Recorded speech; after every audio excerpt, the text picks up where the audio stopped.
small block Ford, description of this combination. It's got a set of RS cast heads on it, custom grind hydraulic roller. Got the program manifold on it. Got your Canton rear sump oil pan.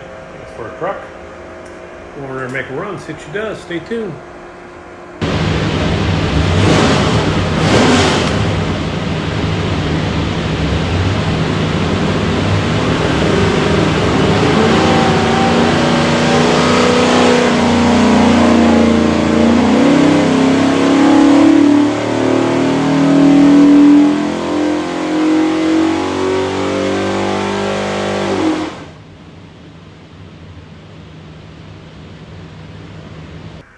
Okie doke, 494 foot-pounds of torque, peak torque 502, peak horsepower 483, rated 450, runs really good.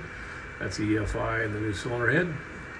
What we'll do now is pull the pipes back, make sure it's good and clean for you, show you a couple of things. Receiver, and find the single credit card, USB card for technical information. On the engine will be this tag. It'll have some more tech stuff plus an engine number. That's how we can look you up and need anything from us. Flip it over, it's got a QR code. That'll take you some more tech stuff. Have a great day.